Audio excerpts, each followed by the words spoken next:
2 से 3% से ऊपर ज़्यादा लोग नहीं रहे हैं जिन्होंने इस पूरी धरती पर राज किया। वो लोग कौन थे? अगर आपने एवरेज रहना है ना, तो आपको कभी भी हमारे पास नहीं आना चाहिए। क्या हम अपने दिमाग को फेक कर सकते हैं? तो हम तो बोलते हैं अपने ब्रेन को बेवकूफ़ बनाओ और सही रास्ते पे लग जाओ। क्लेमिंग इट कि कैंसर भी ठीक हो सकता है। 33,000 पेशेंट्स को ठीक किया है। ब्रेन मैपिंग से क्या दो लोगों के रिलेशनशिप की कंपैटिबिलिटी को देखा जा सकता है? अगर कोई भी एक रिलेशनशिप को नर्चर करना है, अब मैं बोलता हूँ कि ब्रेन मैपिंग टेस्ट पहले करवा लो, और मैं आपको लिख के दे सकता हूँ। अगर कोई स्कूल वाला बता देना कि ये असेंबली क्यों करवाते हैं, मैं मान जाऊँ। आज की बच्चे की रिक्वायरमेंट अलग है। आज बच्चा डिस्ट्रैक्टेड ज़्यादा है, उसके साथ रीडिंग के इश्यूज़ हैं, उसके साथ राइटिंग के इश्यूज़ हैं, उसके साथ इमोशनल कंपैटिबिलिटी के इश्यूज़ हैं। वो बहुत जल्दी स्ट्रेस में आ जाता है। तो जब होगा नहीं तो फिर आप क्या बोलते हो कि बच्चे के अंदर ना सीखने की ना इच्छा खत्म हो गई।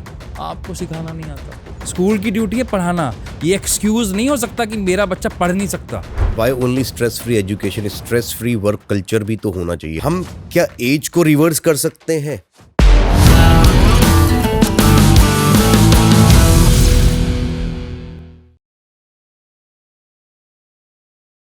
नमस्कार विकास जी। नमस्कार सर। बहुत बहुत स्वागत आपका हमारे चैनल पे। और आप जो काम कर रहे हैं एक बहुत अनोखा काम है। मैंने पहली बार सुना है, क्योंकि हमने सब ने लॉ ऑफ अट्रैक्शन के बारे में सुना है, हमने सब ने वो शाहरुख खान के डायलॉग्स के बारे में सुना है, लेकिन ब्रेन मैपिंग ये एक साइंस है, ये एक डॉक्टरी है।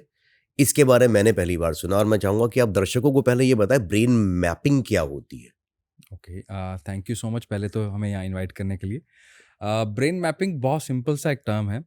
अगर आपके पास दिमाग है तो आपको ये पता होना चाहिए तो कि आपके पास किस तरह का दिमाग है। तो आपके पास किस तरह का दिमाग है, यानी कि सेल्फ डिस्कवरी हम आपको मदद करते हैं आपको आपके बारे में जानने में। आप अपने बारे में कितना ज़्यादा जानना चाहते हैं, डीप डाउन जानना चाहते हैं। आप किस तरह बिहेव करते हैं, आप टीम प्लेयर हैं कि सोलो प्लेयर हैं, आप किसी भी सिचुएशन के अंदर एक्ट करते हैं कि रिएक्ट करते हैं, या अगर आपको मौका मिल जाए कुछ नया बड़ा करने के लिए तो आपके पास वो विज़न है या नहीं है, आपके पास इंट्यूटिव पावर है या नहीं है, आपके पास लीडरशिप क्वालिटी है या नहीं है। आपके पास अगर सवाल हैं तो जवाब आपको हम आपके ब्रेन मैपिंग टेस्ट से दे सकते हैं। तो आपके बारे में आपसे ज़्यादा जानते हैं हम थ्रू ब्रेन मैपिंग टेस्ट। तो ये है ब्रेन मैपिंग टेस्ट सर। और ये सबके लिए फिजिबल होती है?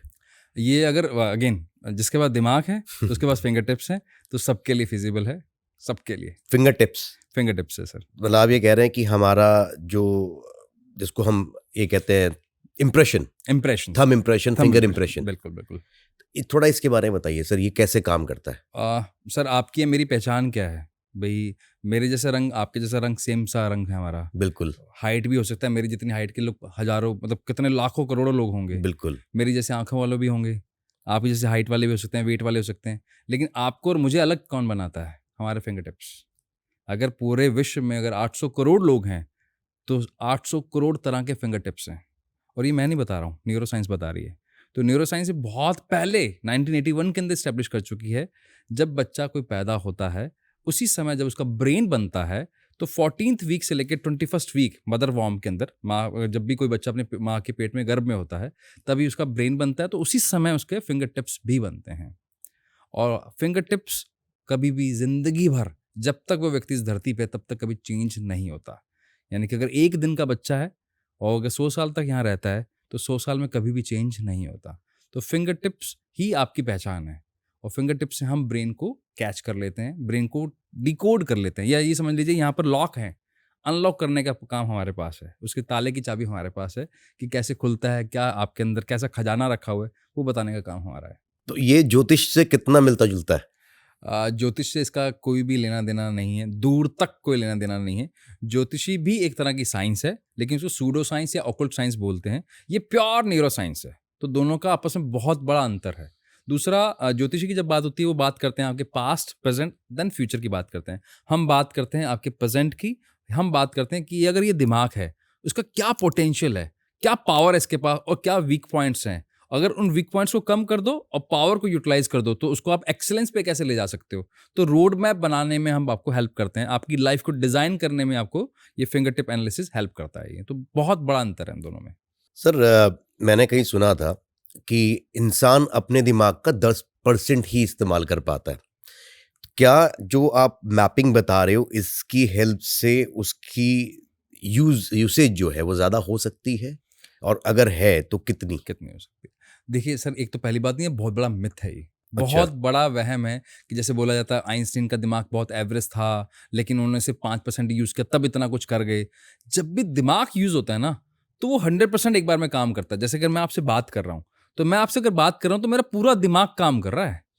ऐसा नहीं है कि उसका मतलब वो सिर्फ 2 या 4% काम कर रहा है। अगर आप सुन रहे हैं, तो आपका भी पूरा दिमाग काम कर रहा है। फ़र्क ये है, अगर वो 100% के लिए बना है, तो उसके पोटेंशियल का मैं कितना हिस्सा यूज़ कर रहा हूँ?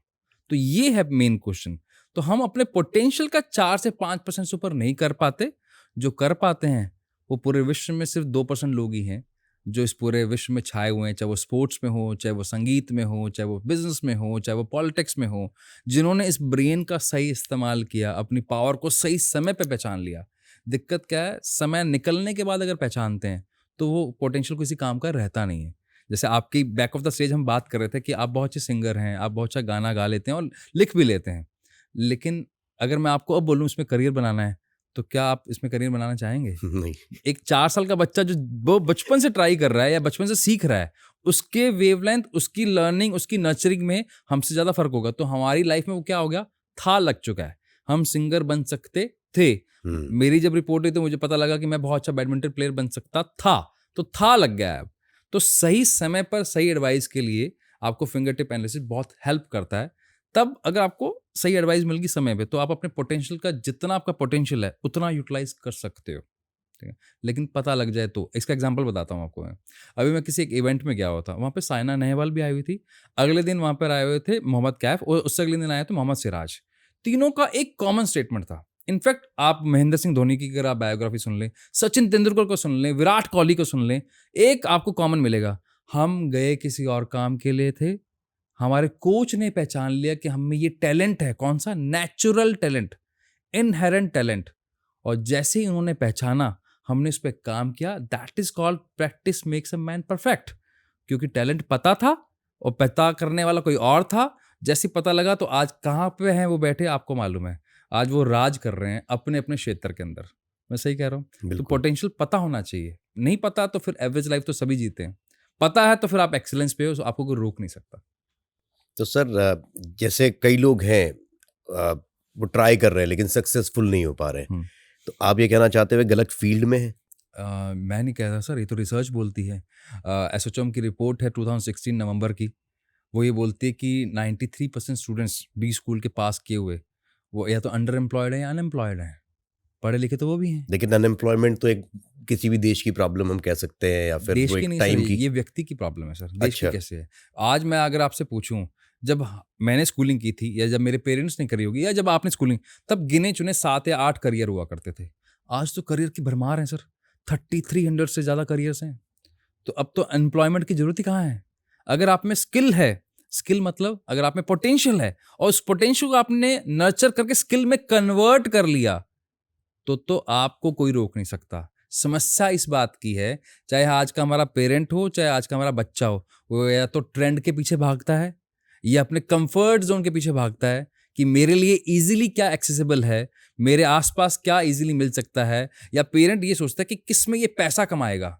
तो जब हमारा तरीका ही गलत है सोचने का, तो या तो वो अंडर एम्प्लॉयड रह जाएगा या अनएम्प्लॉयड रह जाएगा। तो ये प्रॉब्लम कुछ और दिशा में है और हम देखते किसी और दिशा में है। तो ये प्रॉब्लम एम्प्लॉयमेंट की है ही नहीं, ये प्रॉब्लम है नर्चरिंग की। सही पोटेंशियल को नर्चर नहीं कर रहे हम। That is the problem. Sir अब एक बंदा है जिसने पढ़ाई करी और हो सकता है वो इंजीनियर बन गया, उसने बीटेक कर लिया, लेकिन उसको लग रहा है बाद में कि ऐसे एग्जाम्पल्स हमने बहुत सारे देखे भी है कि वो ड्रॉप आउट कर गए, आईआईटी में गए, वो कुछ फिल्म स्टार्स बन गए हैं, कुछ कहीं और चले गए। जो स्टार्टिंग फेज है या जो कर चुके हैं, जिन्हें अभी ये भी नहीं पता है कि वो क्या बनना चाहते हैं, अब उनका मन भी नहीं लग रहा है, Agreed. उस कंडीशन में वो क्या करें? सर आप ये देखो, जैसे मैं राजस्थान से बिलोंग करता हूँ। मैं जब राजस्थान से मुझे जब नोएडा आना है, तो मेरे पास ये क्लैरिटी होनी जरूरी है कि मुझे कहाँ जाना है। और अगर घर से मैं ये कह कर निकलूं कि मुझे कहीं तो जाना है, तो मैं कहीं पे भी नहीं पहुंच पाऊंगा। समस्या इसी बात की है। जब आपने अपना करियर डिसाइड करना है, और मुझे लगता है लोगों का ना विजन का बहुत बड़ा प्रॉब्लम है। आप अपनी लाइफ का सबसे बड़ा डिसीजन, जिसके बेस पर अगले 80 साल इस धरती पे आप एवरेज रहने वाले हो, बिलो एवरेज रहने वाले हो या शान से जीने वाले हो, वो आप रिश्तेदारों से पूछ के लेते हो कि मुझे कौन सा सब्जेक्ट सेलेक्ट करना है। मुझे कौन से करियर में जाना है। अरे जिसके साथ, जैसे पेरेंट किसी रिश्तेदार के पास गया, जो बच्चा खुद आपके पास 16 साल रहा, आपको तो पता नहीं, आधे घंटे में रिश्तेदार बता दे, ये कैसे संभव है? इतना तो बेसिक सेंस रखिए। जब बच्चा बीमार होता है तो हम एक्सपर्ट डॉक्टर के पास जाते हैं। घर में कोई समस्या होती है इलेक्ट्रिक से लेकर, तो हम एक्सपर्ट इलेक्ट्रिशियन को बुलाते हैं। कोई इंजीनियरिंग से रिलेटेड समस्या होती है तो हम एक्सपर्ट को बुलाते हैं। लेकिन जब बच्चे का करियर पिक करते हैं तो हम किसी एक्सपर्ट से पूछते ही नहीं है।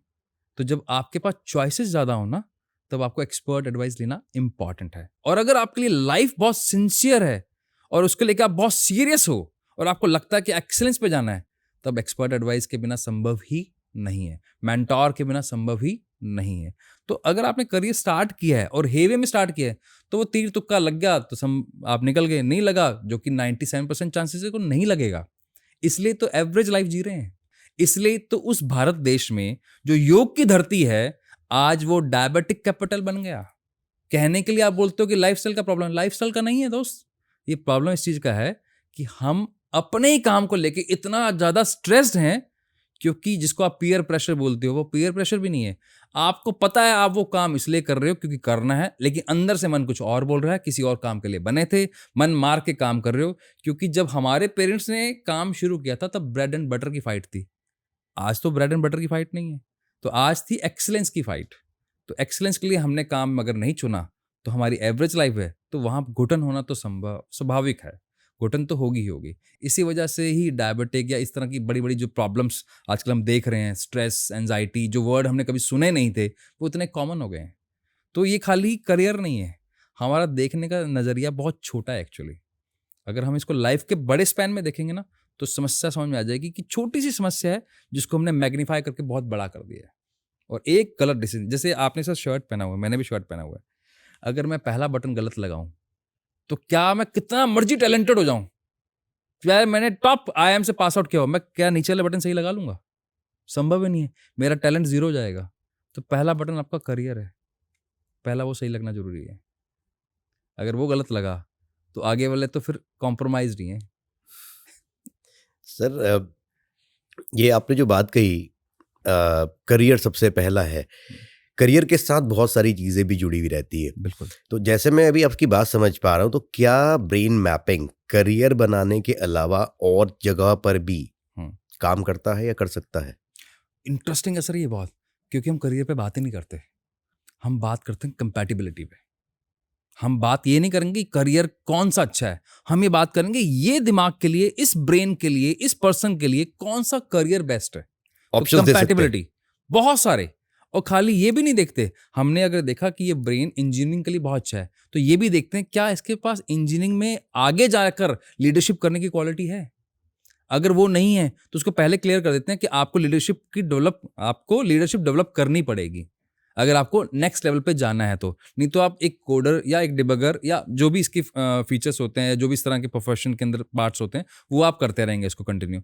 तो आपको डीप डाउन तक आपकी पर्सनैलिटी तक बताते हैं, जिससे आप अपनी लाइफ के बेटर और बेस्ट डिसीजन ले सकते हो, इन्फॉर्म डिसीजन ले सकते हो। तो खाली करियर नहीं, लाइफ के हम एंगल पे बात करते हैं। लाइफ के एंगल में रिलेशनशिप आ जाता है, बिहेवियर आ जाता है, इमोशंस आ जाते हैं, फीलिंग्स आ जाती हैं, आपका हॉबीज़ आ जाती हैं, बहुत कुछ आ जाता है। जितने तरह के सवाल हैं वो सारे आपके जितने भी सवाल हैं उन सब के जवाब यहाँ से मिल सकते हैं।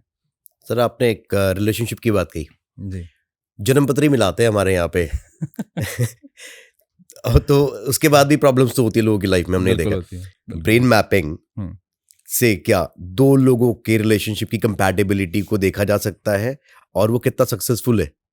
मैं आपको ना बहुत एक इंटरेस्टिंग केस स्टडी बताता हूँ सर। हमारे पास एक केस स्टडी आई, एक कपल थे, बहुत ज़्यादा एजिटेटेड हो चुके थे, फ्रस्ट्रेटेड थे। तो जब हमारे पास आए तो पहले से इरिटेटेड थे। हमारा काम क्या, हम किसी से सवाल नहीं पूछते, हम प्रॉब्लम नहीं पूछते, हम देखते हैं ब्रेन क्या है। तो हम किसी को जज नहीं करते, ना आप हमारे सवालों पे डिपेंडेंट हो, ना हम उनके जवाबों पे डिपेंडेंट हैं। तो जैसे हमने ब्रेन मैपिंग टेस्ट दोनों का किया, हस्बैंड बहुत लॉजिकल थे, जो वाइफ थी वो एक होम मेकर थी और वो इमोशनल ज़्यादा थी, या इमेजिनेशन क्रिएटिविटी उनकी बहुत हाई लेवल की थी। तो जो लॉजिकल ब्रेन होता है वो कैसे बिहेव करता है, मैं आपको केस स्टडी बताता हूँ। प्रॉब्लम क्या थी, वाइफ बोलती इनका कहीं चक्कर चल रहा है। अच्छा। और इनका चक्कर है, ये मुझे टाइम नहीं देते, इनको बाहर कुछ ना कुछ इनकी सेटिंग है, इसलिए मुझे इनके साथ नहीं रहना। मैं कहा ओके। जब हमने पूछा ऐसा क्यों लगता है आपको, कि जब भी मैंने फ़ोन करती हूँ ये फ़ोन काट देते हैं। हस्बैंड का जवाब क्या जब मैं फ़ोन काट रहा हूँ क्योंकि मैं मीटिंग में हूँ, बिजी हूँ, तो उसको कैसे प्रूफ करूँ? तो वो इतना बोली कि इतना सा तो मैसेज करना है कि मैं मीटिंग में हूँ, आप मेरा फ़ोन काट रहे हो, तो मैं इग्नोर फील करूँगी या नहीं करूँगी? तो जब हमने देखा हस्बैंड का ब्रेन लॉजिकल ब्रेन है, लॉजिकल ब्रेन के साथ एक प्रॉब्लम है। वो क्या सोचता है, ये तो अगर मैंने फ़ोन काटा है, उसको ये लगता है कि मैंने कम्युनिकेट कर दिया, फ़ोन काटने का मतलब मैं बिज़ी हूँ। और वाइफ़ कैसी हैं, थोड़ी-सी कम लॉजिकल, इमेजिनेशन में ज़्यादा रहती हैं, उनको वो मैसेज नहीं मिला। वो ये बोल रही हैं, अगर फ़ोन काटा यानी कि ये किसी के साथ बैठे हैं। इन्होंने फ़ोन काटा, कुछ हो तो नहीं गया? इन्होंने फ़ोन काटा, कुछ रास्ते में बात तो नहीं हो गई? या किसी और के साथ सेटिंग तो नहीं चल रही इनकी? तो क्योंकि उन्होंने उस फ़ोन काटने को प्रॉपर कम्युनिकेशन तो था नहीं, that is called communication gap. Communication gap क्यों? एक लॉजिकल है और एक इमेजिनेशन वाला बंदा है। तो दोनों के अंदर इतना सा प्रॉब्लम था कि अगर दोनों को ये बता दिया जाए, इंटेंट का प्रॉब्लम नहीं है, सोचने के तरीके का प्रॉब्लम है, तो वहाँ एक्सेप्टेबिलिटी आ गई। जैसी एक्सेप्टेबिलिटी आएगी, हस्बैंड को पता लगा अच्छा ये जानबूझ के नहीं ऐसा करती, इनका दिमाग ही ऐसा काम करता है, तो वहाँ पर उन्होंने अपने आप को इम्प्रूव करने के लिए कुछ एफर्ट्स लगाए। मैम को पता लगा अच्छा सर जानबूझ के ऐसा नहीं करते, वो उनका लगता है कि फ़ोन काटने का मतलब मुझे बेसिक चीज़ समझ आनी चाहिए। ऐसी बहुत सारी सर केस स्टडीज़ हैं। तो रिलेशनशिप को अगर बेटर बनाना है, अगर कोई भी एक रिलेशनशिप को नर्चर करना है, मैं आपके साथ मिला हूँ, उसको नर्चर करने में समय लगेगा और समय तब लगेगा जब मैं आपकी केयर करूँ और आप मेरी केयर करें। मैं आपको समझूँ और आप मुझे समझें। और अगर हम आपको डे 1 पे बता दें कि ये व्यक्ति ऐसे हैं और मैं ऐसा हूँ, तो हमारा आपस में रिलेशनशिप कैसा रहेगा? अच्छा रहेगा। That is called caring. आजकल तो सर नए-नए टूल्स आ गए ना, अगर कोई व्यक्ति मीटिंग करने जा रहा है तो लिंक्डइन पे एक टूल आता है जिससे आप उस व्यक्ति के बिहेवियर के बारे में पता करके उससे मीटिंग कर सकते हो। हुँ। तो जब मीटिंग करनी है आपने, क्योंकि इसमें कमर्शियल पैसा जुड़ा हुआ है, तो आप वहाँ पर टूल यूज़ कर रहे हो। जहाँ आपकी लाइफ़ जुड़ी है वहाँ पर ये टूल सबसे इम्पोर्टेंट है। आज से पहले कुंडलियाँ मिलाई जाती थी, फिर बाद में एचआईवी टेस्ट होने लग गया, बाद में इम्पोर्टेंट टेस्ट होने लग गए। अब मैं बोलता हूँ कि ब्रेन मैपिंग टेस्ट पहले करवा लो, जिससे आपको ये पता लगे कि आपकी सामने वाले व्यक्ति से निभने भी वाली है या नहीं निभने वाली है। और ये कितना एक्यूरेट हो सकता है? इमोशनल कंपैटिबिलिटी है सर। 100%। इमोशनल कंपैटिबिलिटी भी पता लग जाता है, उनका सोचने का तरीका पता लग जाता है। अब दोनों के बीच में प्यार बहुत शिद्दत वाला है और इस बात को मानने के लिए तैयार है कि जैसा वो है, उसको मैं लेकर एक्सेप्ट कर रहा हूँ या कर रही हूँ, और वो रिपोर्ट अगर उनको सपोर्ट में मिल जाता है, तो वैलिडेशन मिल जाता है, तो उनके लिए ईज़ी हो जाता है एक्सेप्टेंस तो करना। ये तो उससे ज़्यादा अच्छा है सर जो हम ज्योतिष आचार्य को देखते हैं कि एक रिपोर्ट बनवाइए लाइफ की, इससे अच्छा ब्रेन मैपिंग करके आप एक लाइफ रिपोर्ट बनाकर उससे सक्सेसफुल हो सकता है मैं इंसान। बोलना तो हाँ चाहता हूँ, लेकिन जैसे ही हाँ बोलूँगा, मेरे पीछे पड़ जाएँगे कि उनकी कुंडली निकालो। बिल्कुल है सर, ये बिल्कुल इसका एक लेकिन ये अपना सत्य है, इम्पैक्ट देखिए है। आप जो बात कर रहे हैं इसके पीछे भी एक साइंस है और ज्योतिष के पीछे भी एक साइंस है, हम उसको भी बिल्कुल। गलत नहीं कहते क्योंकि उसकी उस पर भी कैलकुलेशंस है, पामिस्ट्री भी कैलकुलेशन है, जो चीज़ एग्जिस्ट कर रही है, लेकिन ये एक ऐसी साइंस आप बता रहे हैं this can be add on, exactly. This can be add on. मैं एक्चुअली यहाँ पर मैं एक और पॉइंट ऐड कर देता हूँ। जब आप एस्ट्रोलॉजी को साइंस बोलते हैं, पामिस्ट्री को साइंस वो तो साइंस है। समस्या साइंस की नहीं है, समस्या इस बात की है कि जिस तरह से कोर्सेज बेचे जा रहे हैं एस्ट्रोलॉजी के, पामिस्ट्री के, और मुझे दुख इस बात का होता है, जो कोर्स बेच रहा है कम से कम वही सामने वाले की कुंडली चेक कर ले कि वो एस्ट्रोलॉजर बन सकता है नहीं बन सकता। जो पामिस किसी को पामिस बना रहा है वही चेक कर ले कि ये पामिस बन सकता है नहीं बन सकता। रीजन, अगर वो नहीं बन सकता तो सामने वाले को क्या राय देगा? वो गलत राय देगा। वो जब गलत राय देगा तो पूरी साइंस पे क्वेश्चन मार्क लगता है, क्योंकि आपने कुछ चंद पैसों के लिए, अपने शॉर्ट टर्म बेनिफिट के लिए गलत लोगों को आपने विद्या सिखाई, और विद्या उनके लिए, क्योंकि विद्या हर किसी को नहीं आती है, वो उसके लायक होना चाहिए तब उसको विद्या मिलती है। तो वहाँ अगर ये प्रॉब्लम सॉल्व कर देना तो एस्ट्रोलॉजी, पामिस्ट्री या जितनी भी हमारे इस तरह की साइंसेज हैं, बहुत ऑप्टिमम लेवल की हैं, बहुत एक्यूरेसी है उनके अंदर। सवाल ये है, क्या वो इस लायक हैं? यहाँ प्रॉब्लम है सर। सर स्कूल में भी आप कुछ शुरू करवा रहे हैं या आपके कुछ कोर्सेज चल रहे हैं, थोड़ा उसके बारे में बताइए कि वो कोर्सेज क्या है और कैसे हेल्प कर रहे हैं। एक तो असेंबली वाला मेरे को पता है कि आपने कहीं शुरू करवाया है वो। असेंबली क्या है सर, क्या था जब मैं स्कूल में था तो एक फिक्स, जैसे आप भी स्कूल में गए होंगे, तो एक फिक्स 12 मिनट का प्रोसेस है। हुँ। आप आएंगे स्कूल से, घर से आप स्कूल आते हैं तो आपको प्रैक्टिकल कुछ एक्सरसाइज करवाई जाती हैं, कुछ मंत्र करवाए जाते हैं, एक प्रार्थना होती है। आज मेरा बेटा स्कूल जा रहा है, उसको भी वही सेम करवा रहे हैं। मेरे जब फादर जा रहे थे उनको भी सेम करा रहे हैं। और मुझे बड़ा शॉकिंग लगता है कि अगर आप स्कूल चला रहे हो तो कम से कम कुछ बेसिक चीज़ें तो रखो अपने पास, कोई साइंस तो रखो कि क्यों करवा रहे हो। और मैं आपको लिख के दे सकता हूँ, अगर कोई स्कूल वाला बता देना कि ये असेंबली क्यों करवाते हैं, मैं मान जाऊँ। नहीं पता उनको। सर मुझे तो लगता था कि असेंबली वो सुबह जाके जगाने के लिए होती है कि आप स्कूल आ गए हो, अब नींद से जागो। इंटरेस्टिंग बताता हूँ सर। आज जैसे मैं पढ़ता था तो हमारे यहाँ ब्लैक एंड व्हाइट बुक्स होती थी। उससे पहले जब मेरे पेरेंट्स पढ़ते होंगे तो एक तख्ती यूज होती थी, वो ना मिट्टी से लिखता थे। आज जो हमारा बच्चा है वो 4 कलर से लेके 16 कलर की बुक यूज कर रहा है। हम लोग पेंसिल से लिखते थे या फिर फाउंटेन, आज उसके पास मल्टी कलर्स के पेन है। तो कोई तो कारण है क्यों चेंज किया हमने। फिर इंपॉर्टेंट, पहले ब्लैक बोर्ड पर पढ़ाया जाता था, आज डिजिटल स्मार्ट बोर्ड आ गए हैं, क्यों चेंज किया हमने। इंटरेस्टिंग है, बच्चा भी चेंज हो गया है। भी आजकल के जो बच्चे हैं, जब हम 6 8 10 12 साल के थे, आजकल का जो बच्चा है वो बिल्कुल एकदम अलग है। बच्चा चेंज, ब्लैक बोर्ड चेंज हो गया, आपकी बुक्स चेंज होगी। आपने असेंबली क्यों नहीं चेंज की? तब की रिक्वायरमेंट थी कि आपने वहां पर कुछ चीजें सिखानी थी।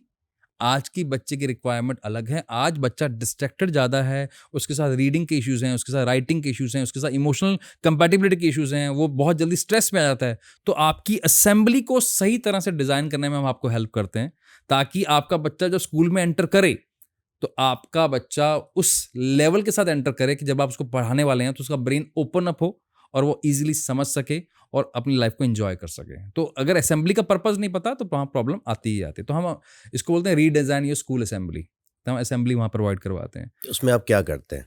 उसके अंदर हम क्या करते हैं, जो आज के बच्चे की कॉमन प्रॉब्लम्स है ना, उसको पहले देखिए असेंबली का पर्पस क्या है। बच्चा घर से जब स्कूल एंटर करता है तो किस माइंडसेट से आया उसको ब्रेक करना जरूरी है। वो उसका माइंडसेट अब मोबाइल पे लगा हुआ है, टैब पे लगा हुआ है या किसी तरह की वेब सीरीज पे लगा हुआ है, वहां से कन्वर्ट करके इसको स्कूल में एंटर करवाना। क्योंकि जितने वो घर में काम कर रहा है वो है फास्ट वाले काम। गेम खेल रहा है तो फास्ट है, अगर वो कोई वेब सीरीज देख रहा है तो उसमें फास्ट आपके जो फ्रेम्स हैं चेंज हो रहे हैं। तो ब्रेन को ट्यून किस पे किया आपने? फास्ट पे। लेकिन रीडिंग और राइटिंग कैसा है? स्लो काम है। स्लो काम कैसे पसंद आ जाएगा उसको? तो वहां पर पहले 12 मिनट की असेंबली में हम वो सारे काम करवाते हैं जो उसके ब्रेन के लिए इंपॉर्टेंट है। मैं आपको एक बहुत इंटरेस्टिंग फैक्ट बताता हूँ। सर आप कोई स्पोर्ट्स खेलते हैं? अब तो बहुत कम, लेकिन हाँ लेकिन क्रिकेट। आप देखते तो होंगे। क्रिकेट आज तक आपने कभी ऐसा देखा है कोई भी स्पोर्ट्समैन है वो ग्राउंड पे क्या जाते हुए खेलने लग जाता है? नहीं, लास्ट की अगर एक बॉल भी खेलनी है तो भी इससे पहले वो स्ट्रेचिंग और warm up exercise warm up करता है। करेगा। क्यों? इसके पीछे का बेसिक 3 कारण। पहला, अगर उसको हाई परफॉर्मेंस देनी है तो brain, then mind, then body, इन तीनों का अलाइंड होना जरूरी है। तो जैसे वो स्ट्रेचिंग करता है तो उसने अपने ब्रेन को मैसेज किया कि मेरा ब्रेन, माइंड और बॉडी एक अलाइंड हो जाए ताकि मैं अपना बेस्ट परफॉर्मेंस दे सकूं। लेकिन जब बच्चा स्कूल में जाता है उसका बैटल ग्राउंड क्या है? एकेडमिक। उस बैटल ग्राउंड पे वो तो किसी और मोड से आया है, किसी और मोड में जा रहा है। तो जब वो मेंटली रेडी नहीं है, आपने ऐसा कुछ करवाया ही नहीं है, आपने खाली 2-4 ऐसे पीटी करवा ली, उससे तो ब्रेन एक्टिव नहीं होगा। तो जब होगा नहीं तो फिर आप क्या बोलते हो कि बच्चे के अंदर ना सीखने की ना इच्छा खत्म हो गई। आपको सिखाना नहीं आता, आपको पढ़ाना नहीं आता। टीचर की ड्यूटी है ये, स्कूल की ड्यूटी है पढ़ाना। ये एक्सक्यूज नहीं हो सकता कि मेरा बच्चा पढ़ नहीं सकता। आपके पास भेजा ही इसलिए गया कि इसको पढ़ाया जा सके, लेकिन उसके पीछे की साइंस नहीं पता। तो अगर आपने ब्रेन की एक्सरसाइज करवा दी होती या ऐसे कुछ प्राणायाम करवा दिए होते जो आज के टाइम की नीड है, तो प्रॉब्लम सॉल्व हो जाती। इनफैक्ट हम तो कई बार बोलते हैं ये जितना भी हम वर्कशॉप्स लेते हैं ना, वो टीचर और स्कूल का काम आसान करता है। क्योंकि बच्चा अब ओपन अप हो गया, उसका ब्रेन अब खुला हुआ है, अब टीचर ने कुछ भी पढ़ाया वो जल्दी। ये एक्चुअली वैसे ही सर, अगर मैं मान लो पानी की एक बॉटल लूँ, हम क्या गलती कर रहे हैं मैं आपको बताता हूँ। और पानी की बोतल में अगर मुझे पानी डालना है तो पहले सबसे पहले क्या करना पड़ेगा? ढक्कन खोलना पड़ेगा। ढक्कन खोलना पड़ेगा। और अगर मैं ढक्कन ना खोलूं और पानी डालूं तो सबसे बड़ा ढक्कन मैं मतलब मैं बोलूंगा नहीं लेकिन तो टीचर क्या कर रहा है, स्कूल क्या कर रहा है? अरे ढक्कन तो खोलो, पहले उसको वार्म अप एक्सरसाइज तो करवाओ ब्रेन की, फिर उसके बाद पढ़ाओ। कहाँ दिक्कत है? बेसिक चीजें। इस टर्म को थोड़ा सा और तोड़िए सर आप। ब्रेन एंड माइंड आपने, और फिर आपने बॉडी, ये 3 आपने बोले। Can you please break it down a little more? Brain and mind, क्योंकि लोगों के लिए तो दोनों एक ही चीज है। Okay, brain is a organ and इकलौता ऑर्गन है हमारी बॉडी का जो बिलियन ट्रिलियंस न्यूरॉन लेके पैदा हुआ है, स्ट्रेचेबल है, जितना उसको आप बड़ा कर सकते हो आपकी ताकत है। जैसे एक सिंगल सेल में, जैसे ट्रिलियन सेल्स हैं ब्रेन के अंदर, एक सिंगल सेल में 72 GB का डेटा आ सकता है। मैं कह रहा हूं ट्रिलियन सेल्स हैं और एक सेल में। और हमारी कंप्लेंट क्या है कि बच्चे को तो आज का टॉपिक भी याद नहीं है, पढ़ाया क्या वो भी याद नहीं है। साइंस क्या बोलती है? एक सिंगल सेल में 72 GB आता है। तो that is a organ density कि जितना वो स्टोर कर सकता है। तो हम उसको अगर प्रॉपर यूटिलाइज कर लें उसको यूटिलाइज करने के लिए चाहिए हमें माइंड। माइंड कैसे? मन जिसको आप बोलते हो, ध्यान जिसको आप बोलते हो। तो मन को अगर कंट्रोल कर लो, मन जो कि इनविजिबल है, दिखता नहीं है, ब्रेन जो विजिबल है, टेंजिबल है, मन इनटेंजिबल है। तो मन को कंट्रोल करने के लिए आपको चाहिए बॉडी, ठीक है। तो यूं बोल सकते हो आप, ब्रेन में और माइंड में अगर दोस्ती करवानी है तो एक मीडिएटर लगता है। Is it a bridge? It's a bridge between brain and mind, okay, that is called body. नहीं, mind is basically, it can take like this कि माइंड इज अ ब्रिज, नहीं, mind is not a bridge between body and brain. Mind से काम करवाने के लिए, brain को excellence पे ले जाने के लिए माइंड को कंट्रोल करना जरूरी है। माइंड कंट्रोल में आएगा नहीं, उसके लिए चाहिए बॉडी। बॉडी, माइंड और ब्रेन का एक ब्रिज है। तो आप अगर बॉडी पे काम कर लेते हो through pranayama, through neurobic exercises, through neurogenesis exercises हैं, न्यूरोप्लास्टिसिटी की एक्सरसाइजेज हैं, तो वो आप ब्रेन को नेक्स्ट लेवल पे ले जा सकते हो। जैसे ब्रेन को आप काम देते हो, मन अपने आप कंट्रोल में आ जाता है। प्राणायाम हेल्प करता है, आप ये कह रहे हो? नेक्स्ट लेवल का हेल्प करता है। मतलब बाबा रामदेव जो बता रहे हैं उस तरह का, या फिर कुछ और एक्सरसाइज होती है आपके? बहुत सारी हैं। जैसे मान लो एक टीचर को अगर पता लग जाए या पेरेंट को ये पता लग जाए कि मेरे बच्चे का कॉन्फिडेंस डाउन है, and confidence come from your left brain. Left में भी प्री फ्रंटल कॉर्टेक्स से आता है, जहां से आता है अप्रिसिएशन, जहां से आता है आपका सेल्फ लव, जहां से आता है डिटर्मिनेशन, जहां से आता है एंथुजियाज्म। अगर किसी का वीक है तो सूर्य भेदी प्राणायाम करवाओ ना। अब देखो कितना इंटरेस्टिंग है। क्या बोला आपने? सूर्य भेदी प्राणायाम। सूर्य भेदी प्राणायाम, सूर्य भेदी। अच्छा, इसको थोड़ा सा बहुत इंटरेस्टिंग है। मुझे इसलिए ना, जो हमारे शास्त्र लिखे हुए हैं, जो हमारे पूर्वज थे भाई, क्या नेक्स्ट लेवल की उनके पास पावर थी। सूर्य भेदी, जिसमें आप राइट नॉस्ट्रिल से, ठीक है ना, जिससे सांस ले रहे हो, आपको मालूम है आपका इंटरकनेक्टेड है इस तरह से, यानी कि राइट से लेफ्ट वाला कनेक्टेड है और लेफ्ट से आप इंगला नाड़ी और पिंगला नाड़ी की बात कर रहे हैं। एग्जैक्टली। तो आपने जैसे ही आपने राइट नॉस्ट्रिल से आपने सांस ली, तो आपने लेफ्ट ब्रेन को ज्यादा सांस दी। लेफ्ट ब्रेन में क्या है? Self appreciation, determination, confidence. तो सूर्य मतलब एनर्जी, तो आपने अपने आप को एनर्जी दे दी। न्यूरोसाइंस बोलता है लेफ्ट को आपने एनर्जी दे दी, शास्त्र बोलते हैं कि आपने सूर्य एक्टिव कर लिया। कोई बच्चा बहुत ज्यादा इमोशनल है, उसको चंद्रवेदी प्राणायाम करवा दो लेफ्ट से। आपको क्यों? आपके राइट ब्रेन से neuroscience, as per neuroscience, feelings, emotions, sympathy, empathy, joy, ये सब कुछ कहां से आता है? आपके राइट ब्रेन से। और हमारे शास्त्रों में बोला जाता है कि जो राइट वाला हिस्सा है हमारा, वो हमारे चंद्रमा से कनेक्टेड है, मन से कनेक्टेड है। तो मन को कंट्रोल करने के लिए चंद्रवेदी प्राणायाम करवा दो। लेकिन सवाल ये है, आपको पता होना चाहिए, सब पर हर चीज लागू नहीं होती। अगर पता है आपको, तो आपको उसके अकॉर्डिंग काम करना चाहिए। इसलिए अगर आपको पता हो, तो हमारे यहाँ पे पहले बोला जाता था, जब भी आप बिस्तर से उतरो, पहले चेक कर लो कि कौन सी नाड़ी आपकी चल रही है। हमने बेसिक छोड़ दिए। ये एक्चुअली होता है? बहुत मतलब ये क्या इम्पैक्ट कर सकते हैं पूरे दिनचर्या में? सर देखिए, आप में से बात कर रहे हैं, हाँ। इस समय अगर आपकी सूर्य नाड़ी एक्टिव है ना, तो अब आप एनर्जी फील करेंगे। तो उसका एक्टिव होना बहुत जरूरी है, क्योंकि एनर्जी का काम है। लेकिन अगर आपको सोने जाना है, आपको आराम करना है, रेस्ट करना है, तो चंद्र नाड़ी एक्टिव होनी जरूरी है। तो आप जब सुबह उठ रहे हैं और मान लीजिए आपको पता है मेरे को पूरे दिन काम करना है, और आपकी चंद्र नाड़ी एक्टिव है, तो आपका काम क्या बनता है कि आप सूर्य नाड़ी को एक्टिव करो, फिर धरती पे पैर रखो। मतलब हमारे राइट नॉस्ट्रिल खुली होनी चाहिए, राइट नॉस्ट्रिल। और पैर भी राइट ही रखना है? हाँ, राइट रख दीजिए आप। वैसे तो जैसे ये होता है कि उल्टा भी कर सकते हैं आप। जैसे मान लीजिए आपका एक नाड़ी बंद है, जैसे आपकी राइट बंद है, तो आप लेफ्ट की तरफ सर करके सो जाएं, तो आपकी राइट अपने आप खुल जाएगी। तो उल्टा काम करता है। सोते वक्त भी क्या ये काम करता है? मतलब आपने बोला ऐसे चंद्र नाड़ी या लेफ्ट हमारी एक्टिव होनी चाहिए। बड़ा इंटरेस्टिंग फैक्ट बताता हूँ। आप आजकल साइंस बोल रही है कि अगर आपको ढंग की नींद लेनी है, तो आप लाइट को डिम कर दीजिए या बंद कर दीजिए, पहला। दूसरा बोलते हैं कमरे का जो टेम्परेचर एटलीस्ट 23-24 डिग्री के आसपास होना चाहिए। चंद्रमा का क्या काम है? आपके शरीर में ठंडक लाना, आपके शरीर को अंदर से हल्का सा ठंडापन लेके आना, ताकि आप सो सकें। अब मान लीजिए अंदर ऊर्जा ज्यादा है या चिंता ज्यादा है, तो सूर्य नाड़ी एक्टिव है, तो उसको शांत करने का काम कैसे होगा? चंद्रवेदी प्राणायाम से होगा। आप अंदर ठंडक ले आइए, बाहर की ठंडक शायद ना भी हो तो भी चल जाएगा। बाहर की ठंडक आपको सपोर्ट करती है, तो वो आर्टिफिशियल तरीका है। और अगर आप उसको इनहेरेंट कर लें, तो अगर आप चंद्रवेदी प्राणायाम कर लें, तो आपको अच्छी तरह नींद आ जाएगी, क्योंकि अंदर ठंडक है आपके। रात को कर सकते हैं प्राणायाम? बिल्कुल कर सकते हैं सर। ये बहुत इंटरेस्टिंग चीज बताई सर, क्योंकि मुझे लगता है आज के टाइम पर बहुत लोगों को सोने की परेशानी होती है, बहुत ज्यादा। या तो वो मोबाइल रीजन हो सकता है या स्ट्रेस रीजन हो सकता है। Now I will come to stress वाला पार्ट। जैसे आप बता रहे हैं, आप ब्रेन मैपिंग से स्ट्रेस, ऑफ कोर्स आपकी बात सुन के लग रहा है कि हम कम कर सकते हैं, क्या इससे बीमारी भी दूर कर सकते हैं?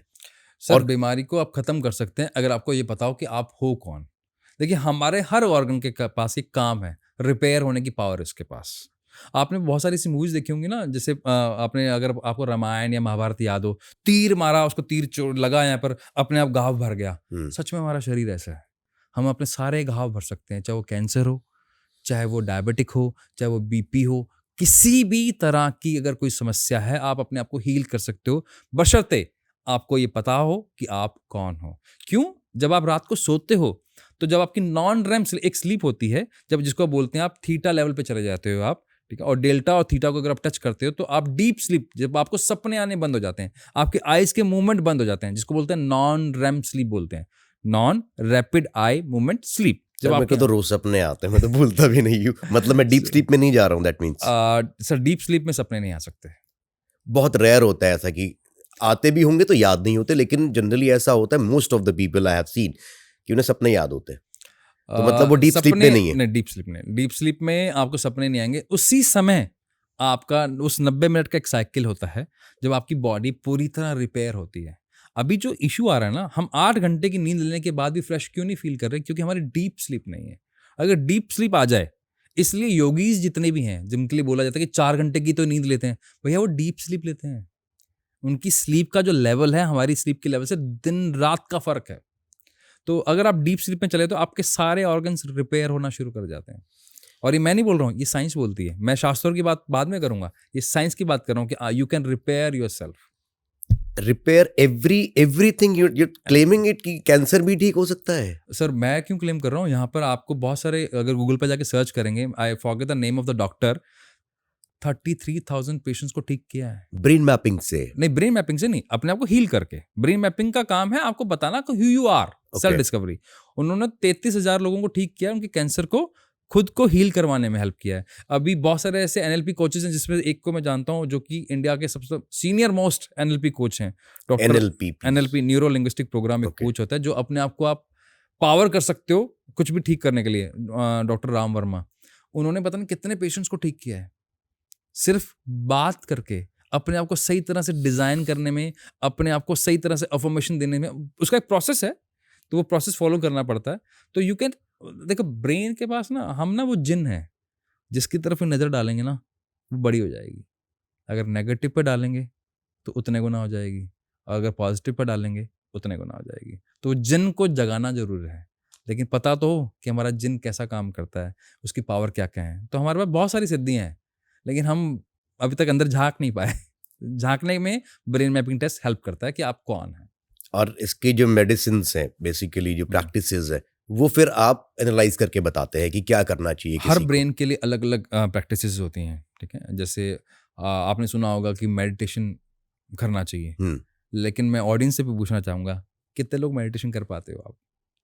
आपको मोर देन आंसर्स मिलेंगे, करने की कोशिश करते हैं, होता नहीं है। वो थॉट्स आते रहते हैं। आते नहीं, क्योंकि अब बहुत इंटरेस्टिंग है, अगर एक ही प्रकार का मेडिटेशन होता तो पहले ही बता के चले जाते भगवान। उन्होंने 112 प्रकार तो विज्ञान भैरव में बता दिए। भगवान शिव ने माँ पार्वती को 112 प्रकार बताए हैं। उनको क्या जरूरत पड़ रही थी? मेडिटेशन की, जिसको आप मोक्ष बोलते हो। व्हाट इज ए मोक्ष? मोक्ष ध्यान का एक मोक्ष का मतलब है आप ध्यान लगा लिया आपने, आप डिटैच हो गए, ठीक है ना। तो आपको भगवान को कहाँ जरूरत पड़ रही थी? अगर एक से काम चलता तो भगवान को जरूरत नहीं थी। उनको भी पता था हर व्यक्ति अलग है, हर व्यक्ति के शरीर की रचना अलग है, दिमाग की रचना अलग है, उसकी लाइकिंग डिसलाइकिंग अलग है, उसकी सुनने की क्षमता अलग है, उसकी देखने की क्षमता अलग है, सोचने की क्षमता अलग है। इसलिए हर किसी के लिए मेडिटेशन भी अलग अलग प्रकार का है। इसलिए एक तरह का मेडिटेशन नहीं होता कि एक जगह नजर लगा लो, आंखें बंद कर लो। ये जरूरी नहीं कि सब पे काम करे, तो हर बॉडी के लिए अलग अलग है। तो हम ब्रेन मैपिंग टेस्ट से ये भी बता देते हैं कि कौन सी बॉडी के लिए कौन सा मेडिटेशन बना हुआ है, ताकि वो अपनी लाइफ को और ज़्यादा नेक्स्ट लेवल पे ले जा सके और उस मेडिटेशन के फ्लेवर को टेस्ट कर सके, एंजॉय कर सके। क्या हम अपने दिमाग को फेक कर सकते हैं? लाइक पीपल से कि fake it till you make it. Agreed. तो इज इट पॉसिबल कि हम अपने दिमाग को ऐसे ट्रेन कर लें कि हम उसको फेक करते रहें और जब वो हो जाए फिर हम कह दें कि हो गया? जैसे डर, एक बहुत बड़ा एग्जाम्पल डर होता है, तो हम कहते हैं नहीं हमें डर नहीं लग रहा है, हम्म, और हम उसको फील करेंगे तो हमें एक्चुअली बहुत डर बहुत लग रहा डर होता है. बिल्कुल ठीक. So to which level and to which what extend we can take our brain, जहां पर हम उसको इतना ट्रेंड कर ले, और कितने टाइम में हो सकता है कि हम हर चीज को अपने हिसाब से बना सके या कर सके. न्यूरोसाइंस बोलती है आप किसी भी चीज़ को अगर 10,000 घंटे प्रैक्टिस कर लेते हो तो आप एक्सीलेंस के लेवल पे ले चले जाते हो. 10,000. 10,000 आवर्स अगर आप प्रैक्टिस कर लेते हो शिद्दत से तो आप एक्सीलेंस के लेवल पे चले जाते हो. और जो आप बोल रहे हो fake it till make it, तो आप अपने ब्रेन को फूल बना सकते हो. तो हम तो बोलते हैं अपने ब्रेन को बेवकूफ़ बनाओ और सही रास्ते पे लग जाओ.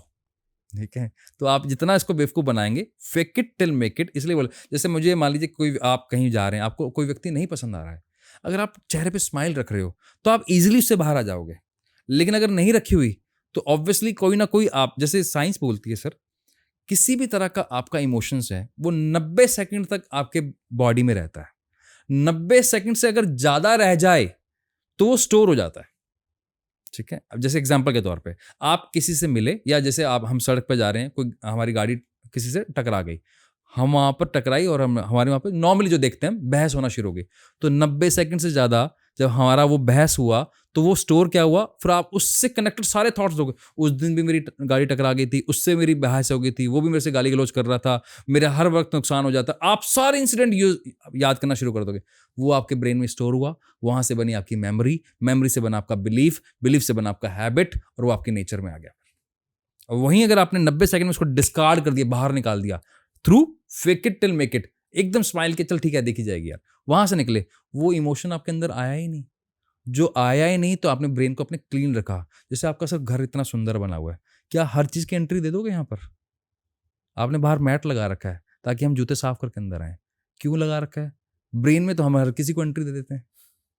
तो आप अपने घर से बाहर गंदगी, आप गंदगी को अपने घर से बाहर रखते हैं. ऐसे ही अगर ब्रेन से बाहर आप थॉट्स रख दें, चाहे अच्छे हो चाहे बुरे हों, आप उसको तय कर लीजिए कि किसको अंदर रखना है.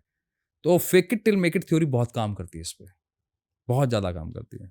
सर साइकेट्रिस्ट जो काम कर रहे हैं, क्या वो भी ब्रेन मैपिंग ही कह सकते हैं उसको, या वही तरीका है? नहीं क्योंकि सर, वो तो दवाई देते हैं. वो मेडिसिन देते हैं, वो बात से मतलब वो सिम्टम्स पे चलते हैं.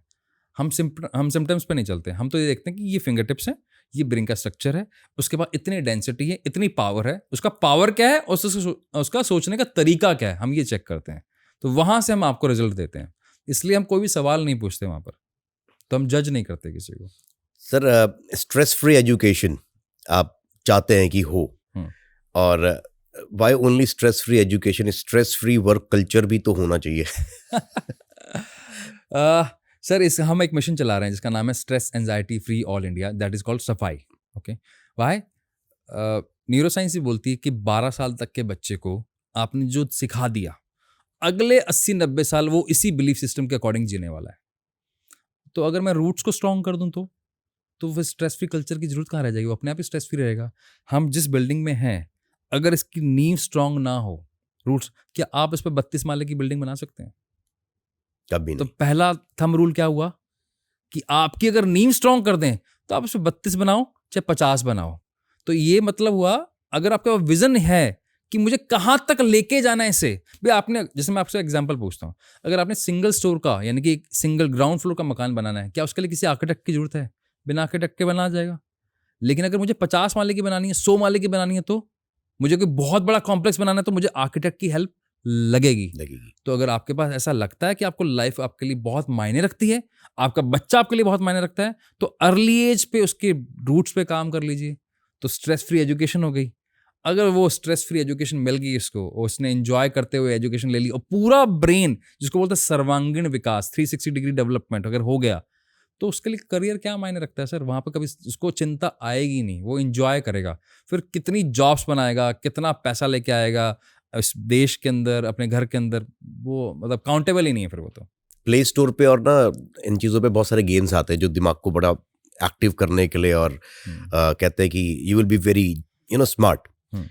क्या वो हेल्प करते हैं एक्चुअल? बिल्कुल है. अभी एक रिसर्च हुई है, टेट्रिस गेम है, TETRIS. ओके. टेट्रिस गेम आपको कॉग्निटिव पावर को बढ़ाता है, आपकी थॉट प्रोसेस को सेट करता है. आप में बहुत सारे, जिन लोगों को प्रॉब्लम होती है ना कि बहुत ज़्यादा सोचते रहते हैं और प्रोडक्टिव नहीं सोच पाते, क्लैरिटी के साथ ये नहीं सोच पाते करना क्या है, कंफ्यूज हो जाते हैं, तो रिसर्च बोलती है टेट्रिस गेम इनको हेल्प करती है स्ट्रक्चर्ड वे में सोचने में। तो गेम्स बहुत हेल्प करते हैं सर, ऐसे बहुत सारे गेम्स हैं। एक्चुअली में गेम्स इतने बुरे नहीं हैं, लेकिन लिमिटेड खेले जाएं तो। लिमिटेड खेले जाए तो, Limited, not her like cheese. PUBG की दिन भर लगे रहे। पबजी भी बुरा नहीं है अगर आपके पास कंट्रोल है। प्रॉब्लम ये है कि एडिक्शन तो सर ड्रिंक का भी बुरा है, एडिक्शन तो हर चीज़ का बुरा है, एडिक्शन प्यार का भी बुरा है, वो भी कोई अच्छा नहीं होता, अति प्यार भी नुकसानदायक ही है। तो एडिक्शन तो हर चीज़ का बुरा है। आपके पास लोग पहुंचेंगे कैसे अगर उनको ब्रेन मैपिंग करानी है? सर कोविड ने हमें सिखाया कि खाली फिजिकल लोकेशन से काम नहीं चलेगा। उन्होंने हमें एक कंफर्ट जोन से बाहर निकाला कोविड ने हमें। तो अब हम इसी वजह से स्केलेबल हैं। तो आप हमारे सोशल मीडिया के थ्रू हमसे कनेक्ट कर सकते हैं, या जैसे अभी आपके साथ पॉडकास्ट हो रहा है तो यहाँ पर भी लिंक आ जाएगा, तो वहाँ पे आप हमसे कनेक्ट कर सकते हैं, यूट्यूब पे कनेक्ट कर सकते हैं, इंस्टाग्राम पे कनेक्ट कर सकते हैं, मेल कर सकते हैं आप हमें। लेकिन फिंगरप्रिंट्स कैसे आप तक पहुंचेंगे? इंटरेस्टिंग है सर, ये सब ऑनलाइन आ जाता है और अच्छा। सब कुछ ऑनलाइन है। काउंसलिंग भी ऑनलाइन हो जाती है, एनालिसिस भी ऑनलाइन हो जाता है, फिंगर टिप्स भी ऑनलाइन आ जाते हैं। ऐप है कोई आपकी? ऐप की भी जिसमें जरूरत है, ऐप भी है हमारी, लेकिन अच्छा। जरूरत पड़ती नहीं है। बहुत सिंपल सा प्रोसेस होता है, उससे हमारा जो टीम है वो प्रोसेस फॉलो करती है, वो पूरा एक ट्यूटोरियल बना हुआ वो फॉरवर्ड कर देती है। वो 15 मिनट में आप फिंगरप्रिंट दे सकते हो, 3 से 4 दिन में रिपोर्ट बन जाता है। फिर उसके बाद 1 घंटे का काउंसलिंग होता है उसके ऊपर, 1-on-1 काउंसलिंग होता है इसके अंदर। हमारे लगभग 12 काउंसलर्स हैं जिस पे आपको हेल्प करते हैं किसी व्यक्ति को उसको बेहतर तरीके से समझने में, या ओके। किसी भी पेरेंट को उसके बच्चे के बारे में और डीप में समझने में। अब वर्क कल्चर के लिए मैंने आपसे पूछा, तो उस पे प्लीज आप ये बताइए कि वर्क कल्चर में या जगह पे स्ट्रेस फ्री वर्क कल्चर कैसे बनाया जाए? सर हमारी एक वर्कशॉप है जिसका नाम है be kind to your mind. Okay, तो उसका पर्पस क्या है? आपके पास काम है, क्या किसी भी तरह से आप काम को कम कर सकते हो क्या? संभव ही नहीं है। क्या किसी भी तरह से हम डिस्ट्रैक्शन को कम कर सकते हैं क्या? संभव ही नहीं है। क्या हम अपनी रिस्पॉन्सिबिलिटीज को कम कर सकते हैं? संभव ही नहीं है। एक तरीका है, उसके आगे हम बड़ी लाइन खींच दें, ब्रेन की पावर को बढ़ा दें। जब हम बोलते हैं ब्रेन की पावर इन्फिनाइट है, तो क्या मतलब है इसका? इसका मतलब ये है कि ब्रेन के पास सच में इतनी इन्फिनाइट पावर है कि इतने छोटे मोटे स्ट्रेस से, इतने छोटे मोटे काम से फर्क नहीं पड़ने वाला। प्रॉब्लम ये है जब हम ब्रेन के एक ही हिस्से पे काम कर रहे हैं तो हमारी प्रोडक्टिविटी लो हो जाती है। तो उस प्रोडक्टिविटी को बढ़ाने के लिए बहुत सारी एक्सरसाइजेज होती हैं, बहुत सारे प्राणायाम्स होते हैं जो इस वर्कशॉप से हम सिखाते हैं। अगर वो कर लिया तो आपका ब्रेन का लेवल बढ़ गया। जब ब्रेन का लेवल बढ़ गया तो उसके लिए अपने आप बाय डिफॉल्ट उसका प्रोडक्टिविटी बढ़ेगा, उसका इमोशंस बैलेंस होंगे और वो अपने आप खुश रहेगा। ऐसी बहुत सारी चीज़ें होंगी उसके साथ जिसके लिए ये छोटे मोटे डिस्ट्रैक्शन उसको हैम्पर नहीं करेंगे, उसको नुकसान नहीं पहुंचाएंगे। सर, हम प्राणायाम की बार बार बात कर रहे हैं, तो प्राणायाम के बहुत सारे वेरिएंट्स है जो बाबा रामदेव ने इंट्रोड्यूस करे। इसमें से कपालभाति, अनुलोम विलोम, भ्रामरी, इन सब का अपना अपना एक रोल है। एग्रीड। और ये सब कर रहे हैं आज के टाइम पे, लेकिन फिर भी स्ट्रेस्ड है। सर क्या होता है कि देखिए हम भारत से आते हैं, भारत में शुरू से एक गुरु शिष्य परंपरा चली आई है। जी। तो आपको उन्होंने नॉलेज दी है कि ये करना चाहिए, लेकिन किसी एक्सपर्ट एडवाइस के अंदर, एक्सपर्ट के सुपरविजन के अंदर। कपालभाति जैसे बहुत फेमस हुआ, बहुत करना चाहिए। मैं बोलता हूँ प्राणायाम बहुत अच्छा है, लेकिन कब रुकना है, उसके बाद क्या स्टेप्स हैं, नहीं तो बीपी की प्रॉब्लम हो जाएगी। बहुत सारे लोगों को हुआ। सवाल ये था कि उन्होंने सिखाया है, लेकिन एक्सपर्ट सुपरविजन में आइए और प्रॉपर तरीके से सीखिए। आपकी बॉडी का टेम्परामेंट अलग है, हर चीज़ का एक सिस्टम है। कब सूर्य, जैसे अगर आप सूर्य भेदी प्राणायाम कर रहे हैं, उसके कितने राउंड होंगे, तो चंद्र भेदी के कितने होंगे भी। अगर आपने अग्नि प्रज्वलित की है, उसको शांत करने के भी तो तरीके होंगे। अच्छा, इनके राउंड्स भी है? सब पूरे राउंड्स हैं, पूरे नियम हैं इसके, हर चीज के नियम हैं भी। आपके शरीर में आपने अग्नि को प्रज्वलित किया, सूर्य नाड़ी को एक्टिव किया आपने, तो अगर आपको सोना है, रेस्ट करना है, तो उसके लिए तो सूर्य नाड़ी आपको रेस्ट करने नहीं देगी, तो आप रेस्टलेस रहोगे। तो वहां पर चंद्र भेदी प्राणायाम या चंद्र नाड़ी को एक्टिव करना जरूरी है। कैसे होगा, कितने लेवल्स होंगे, इसके लिए एक्सपर्ट लगते हैं। तो इसलिए जब शुरू से एक परंपरा चली आ रही ना गुरु शिष्य की, तो गुरु बनाइए, कोई योगा टीचर को लीजिए, उनके अंडर सुपरविजन में सीखिए। यूट्यूब पे बहुत कुछ सिखाया जा रहा है, अच्छे चैनल्स को पकड़िए आप जो प्रॉपरली इसी पे काम करते हैं। यहाँ समस्या सर पता है क्या है, हमारे यहाँ पर भारत में स्पेशली हम ना एक्सपर्ट की तरफ नहीं जाते, हमें बात भी करनी है ना, हम किसी से अगर नेतागिरी की भी बात करनी है तो ऐरे गैरे से किसी से बात कर लें। अरे सुनना है तो अच्छे किसी पॉलिटिशियन को सुनो, जो पॉलिटिक्स पे एडवाइस देते हैं उनको सुनो। तो हमें चूजी होना पड़ेगा, हम चूजी नहीं है। अगर आपको योग की बात करनी है तो बहुत अच्छे अच्छे चैनल्स हैं जो दिन रात शिद्दत से आपको अच्छा सिखाने की कोशिश कर रहे हैं, उनको चुनो। आप किसी भी इन्फ्लुएंसर को सुन लेते हो। इसका मैं आपको एग्जांपल देता हूँ, मुझे नहीं पता यहाँ कोट करना चाहिए नहीं चाहिए, आप एडिटिंग में देख लेना। अभी जैसे एक आयुष्मान खुराना का बहुत उन्होंने एक स्टेटमेंट दे दिया था प्रोटीन के ऊपर कि इसको 400 साल लग जाते हैं, पता नहीं कितने साल लग जाते हैं इसको डाइजेस्ट होने में। अरे भैया, आप आयुष्मान खुराना को ट्रोल कर रहे हो इस बात के लिए, आप सुन क्यों रहे हो इस बात को? क्या वो फिटनेस कोच हैं क्या? वो एक एक्टर है, बहुत अच्छे एक्टर है, बहुत अच्छे इंसान है। आपकी गलती आप क्यों सुन रहे हो?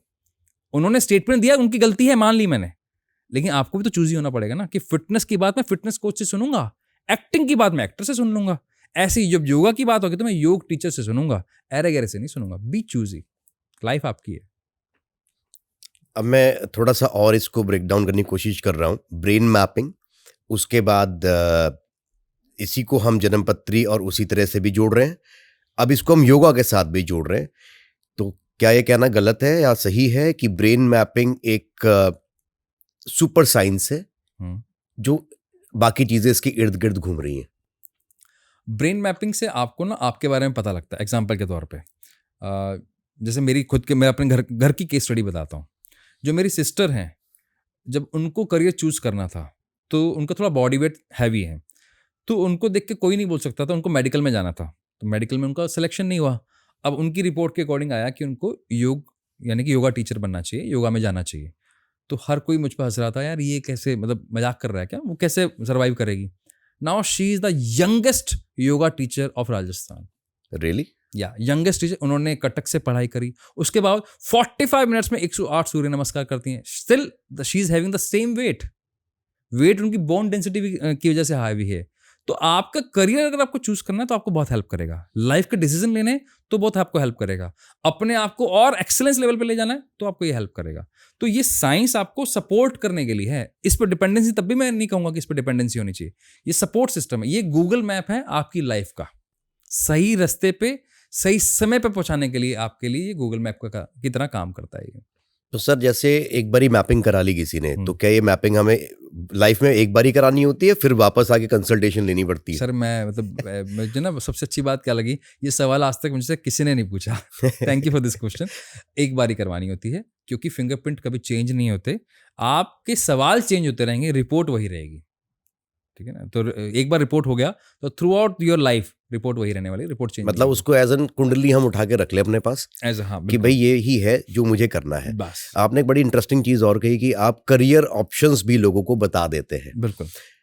उसको लेकर मैं, जैसे आपने बोला 5 ही उंगलियों का आप लेते होंगे ना? हाँ, 10 उंगलियों का, लेफ्ट का भी राइट का, दोनों का लेते हैं। तो करियर ऑप्शन में ये एक बड़ा इंटरेस्टिंग चीज है कि आप किस लेवल पे आके लोग आपसे पूछे कि मुझे करियर में करना क्या। जैसे सर, आप खुद बैंक में थे, तो आपने पहले ब्रेन मैपिंग करी या बैंक के बाद ब्रेन मैपिंग करनी शुरू करी? मैं एक्सीडेंटल बैंकर हूँ सर। अच्छा। मैं हूँ IT स्टूडेंट, लेकिन जब घर वालों के 15-20 लाख रुपए लगवा दिए तो 3 महीने में मुझे मेरे एम्प्लॉयर ने बता दिया था कि बेटा निकल जा, ये तो मैं निकाल दूंगा। तो फिर मैंने छोड़ दिया उसको समहाउ, मतलब बाय लक। मेरे अच्छे दोस्त हैं करणजीत सिंह गंभीर, उन्होंने मुझे एंट्री दिलवाई किसी बैंक में, तो वहाँ से हमारी एंट्री हुई। तो उसके बाद बैंकिंग में मैंने 9 साल बहुत अच्छा काम किया, बड़े मस्ती से अच्छा पैसा कमाया, अच्छा नाम कमाया, लेकिन ये पता था कि कुछ और करना है। Being a non commerce person, banking में जब इतना अच्छा किया, ये समझ में आया कि यार मुझे लोगों से बात करने में बड़ा मजा आता है। तो फिर मुझे बिजनेस शुरू करना था, लेकिन कुछ 2-3 बिजनेसेस किए हमने जिसमें मैं फेल हो गया। बिजनेस अच्छे थे लेकिन मैं उनके लिए सूटेबल नहीं था। तो बिजनेस आज भी हमारा परिवार कर रहा है उसको, तो मैं उसमें सूट नहीं हुआ, फिट नहीं बैठा उसके अंदर में। देन जब मैं इस टेस्ट के टच में आया, तो जब मेरा टेस्ट हुआ तो मुझे पता लगा मेरी पीपल साइकोलॉजी बहुत अच्छी है, कम्युनिकेशन स्किल्स में मैं अच्छा काम कर सकता हूँ।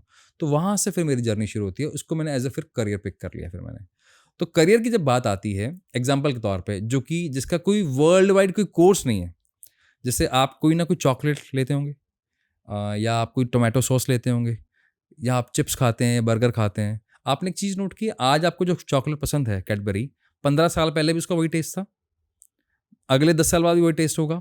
जो टोमेटो केचप आप ले रहे हैं आज भी उसका वही टेस्ट है, और 10 साल पहले भी वही टेस्ट था। जबकि खेती चेंज हो गई, फार्म जो लैंड है उसके फर्टिलाइजेशन चेंज हो गया, किसान चेंज हो गया, तरीके चेंज हो गए, फिर भी वो सेम टेस्ट क्यों है?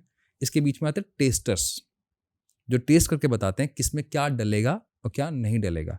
कोई यूनिवर्सिटी नहीं सिखा सकती इसको, ये नेचुरल गिफ्टेड टैलेंट है, हाईली पेड है और अंडररेटेड है। एक वाइन को टेस्ट करने का क्या लगता है सर, क्या पैसा मिलता होगा? सर पता नहीं, खरीदने का लाखों पता मिलते है। हैं।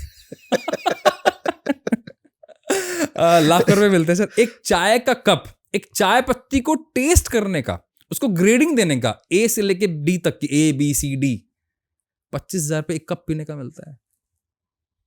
पान पराग, पता नहीं कौन सा एक तंबाकू है, मैं नाम भूल रहा हूँ, कौन सा एक पान मसाला, जिन्होंने अपने टेस्टर की जीप का एक इंश्योरेंस करवा रखा है, शायद 12 पता नहीं 15 करोड़ रुपए का करवा रखा है। क्या बात। आप यानी कि अच्छा, जैसे जैसे हम आगे बढ़ रहे हैं, फूड इंडस्ट्री तो बढ़ेगी सर, जब फूड इंडस्ट्री बढ़ेगी तो स्टैंडर्डाइजेशन पे भी बढ़ेगी, तो टेस्टर्स की डिमांड बढ़ेगी। तो हम ये फिंगर टिप से बता देते हैं कि टेस्टर बन सकता है नहीं बन सकता। तो ऐसे जितने भी करियर आपके दिमाग में आ सकते हैं, आर्किटेक्ट बनना है, इंटीरियर बनना है कि एक्सटीरियर बनना है, वो फिंगर टिप से पता लगता है। मतलब ये कंफ्यूजन वाले जो लोग हैं वो उनके लिए तो बहुत ही बढ़िया चीज़ है। अगर लाइफ को अगर आपने एवरेज रहना है ना, तो आपको कभी भी हमारे पास नहीं आना चाहिए सर। लेकिन जो सक्सेसफुल लोग हैं जो आज दुनिया पे राज कर रहे हैं, चाहे वो हिंदुस्तान की बात करें, हिंदुस्तान के बाहर की बात करें, फेसबुक ओनर मार्क जुकरबर्ग की बात करें, या फिर स्टीव जॉब्स की बात करें, या किसी भी बड़े इंसान की बात करें, एलन मस्क को भी ले लेते हैं, बुरा ना मान जाए। तो उनको ये ज्ञान सेल्फ आया होगा या उनको भी किसी ने बताया होगा? ये मेरा एक सवाल है सर। पूरी दुनिया में आप कभी भी, आज नहीं कभी भी, 5,000 साल पहले भी चले जाओ आप, 2 से 3% से ऊपर ज्यादा लोग नहीं रहे हैं जिन्होंने इस पूरी धरती पर राज किया। वो लोग कौन थे? जिनको अपने बारे में इतना डीप डाउन पता था कि उन्होंने वही किया। एलन मस्क, जिन्होंने फिजिक्स को चैलेंज कर दिया। स्टीव जॉब्स इतने परेशान हो गए, लेकिन इतनी ज्यादा हंगर थी कि इंडिया आ गए, नीम करोली बाबा चले गए वहां समझने के लिए कि मुझे करना क्या है। हम तो यहां से घर से बाहर निकल के राजी नहीं है। तो मीडियोकर लाइफस्टाइल इसलिए है क्योंकि हमारा मीडियोकर माइंडसेट है। उनका लाइफस्टाइल इतना हाई इसलिए है क्योंकि उनका ग्रोथ माइंडसेट है। मार्क जकरबर्ग, उसके पास ऑप्शन था ना फेसबुक बेचने का, ऐसा अगर कोई और होता तो बेच के कट लेता, वो तो नहीं गया, वो आया यहां पर, उसने खुद ने बैठा, ध्यान लगा। व्हाट इज ध्यान? ध्यान इज सेल्फ डिस्कवरी। और 98% लोग अपने आप के साथ 5 मिनट भी नहीं बैठते हैं, 5 मिनट भी नहीं बैठते हैं। सर बैठते हैं सर। आप कह रहे हो 5, मैं कहता हूँ घंटों बैठते हैं, लेकिन हाथ में एक फोन होता है और उसमें इंस्टाग्राम होता है और रील्स चल रही होती है। वो उनके लिए मी टाइम, जिसको कहते हैं ना लोग, मी टाइम। सुंदर पिचाई, जब उनसे पूछा गया, उनके बच्चों के पास तो गैजेट ही नहीं है सर। हाँ, ये मैंने भी सुना, और उसमें एक स्लोगन भी था कि ड्रग डीलर जो है वो ड्रग्स खरीदता नहीं है, मतलब ऐसा कुछ कंज्यूम नहीं करता। तो उनको पता है कि ब्रेन के लिए क्या जरूरी है और क्या जरूरी नहीं है। So all these gadgets are made to do some psychological game with us, कि हम उनके ट्रैप में फंसते चले जाएं और हमारा दिमाग सीमित रह जाए और कुछ ही मुट्ठी भर लोग उसको कंट्रोल करते रहे दुनिया को। ये तो मुझे नहीं पता सर, लेकिन मैं अभी एक वेब सीरीज देख रहा था, गुटरगू 2 आ रही थी, जिसमें एक टीनेजर होता है, वो एक लड़की को प्यार करता है, उसका अहमदाबाद कॉलेज में एडमिशन हो जाता है, अब उसे भी अहमदाबाद जाना है, माँ लड़के की राजी नहीं है, तो क्या गेम खेलते हैं, मुझे बड़ा इंटरेस्टिंग लगा। वही गेम हमारे साथ खेला जा रहा है। वो दोनों भाई क्या करते हैं, अपनी माँ के मोबाइल में ना ऐसे बोलते हैं बार बार, अहमदाबाद कॉलेज, अहमदाबाद के बेस्ट कॉलेज, अहमदाबाद के बेस्ट कॉलेज, क्योंकि आप बोल रहे हो, सर्च कर रहे हो, तो आपकी हिस्ट्री में क्या दिखेगा? वही दिखेगा। उसकी माँ इन्फ्लुएंस होगी, यार अहमदाबाद के कॉलेज आ रहे हैं, वही बेस्ट है, यानी कि उनका डिसीजन इन्फ्लुएंस्ड हो गया। ऐसे हमारे डिसीजन इन्फ्लुएंस किए जा रहे हैं थ्रू सोशल मीडिया। तो क्या ब्रेन मैपिंग से जब हम एक्सरसाइज शुरू करेंगे और ये जो हम इन्फ्लुएंस आप बात कर रहे हैं, इन्फ्लुएंस होंगे, तो क्या ये इन्फ्लुएंस होना भी कम होगा? हम अपना दिमाग का ज़्यादा इस्तेमाल कर पाएंगे?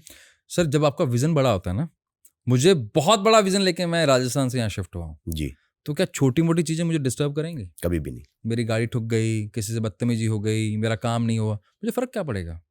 लेकिन मेरा विजन इतना है कि मेरे को दाल रोटी चलानी है, तो मुझे इस बात से भी फ़र्क पड़ेगा कि आपने मुझे किस तरह पूछा, किस तरह के पानी, मतलब किस तरह मुझे आपने पानी पिलाया, क्योंकि मेरा विजन बहुत छोटा है। तो आपको अगर अपने बारे में पता है तो आपका विजन बहुत बड़ा है।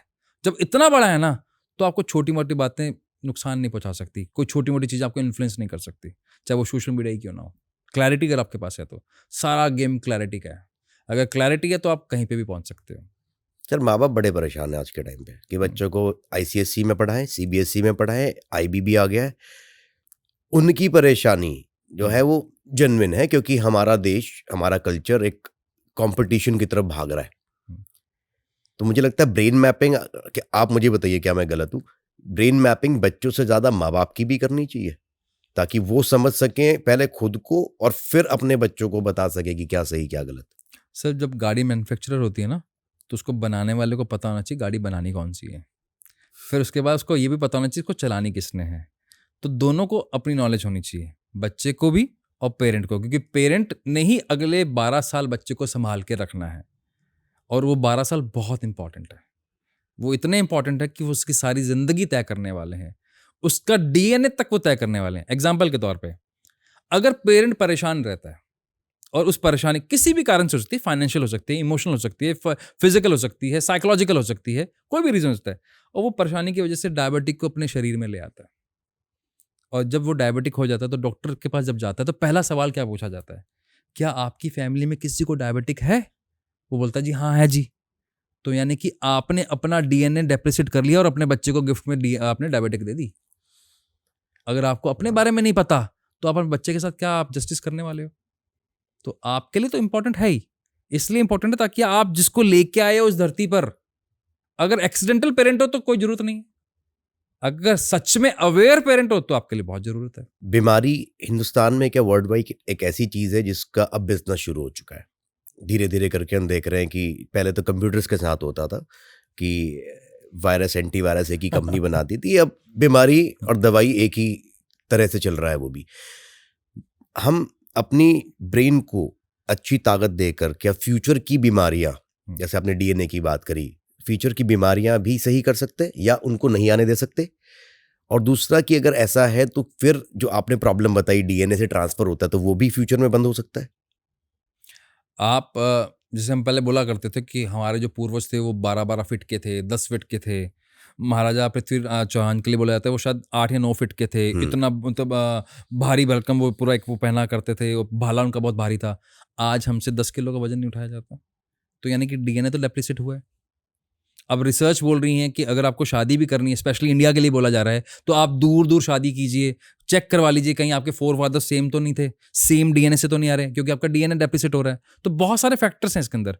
तो आप अपने डीएनए को सही करने के लिए, अपनी आने वाली जेनेटिक जितनी भी आपकी जनरेशन आने वाली हैं उनको सेट करने के लिए आप सेल्फ डिस्कवरी, मैं खाली ये नहीं बोलूंगा ब्रेन मैपिंग टेस्ट करवाओ, मेरी तो एक ही रिक्वेस्ट रहेगी, आप अपनी इनकम का 10% अपनी लर्निंग पे खर्च करो, चाहे वो थ्रू मेडिटेशन हो, चाहे वो थ्रू योगा हो, चाहे वो थ्रू हेल्थ एडवाइजेस हो। आपको अपने पर काम करना चाहिए, अपने पर काम कर लो, आपकी नेक्स्ट लेवल की प्रॉब्लम्स जीरो हो जाएंगी। मैं जीरो बोल रहा हूँ, 100% जीरो हो जाएंगी।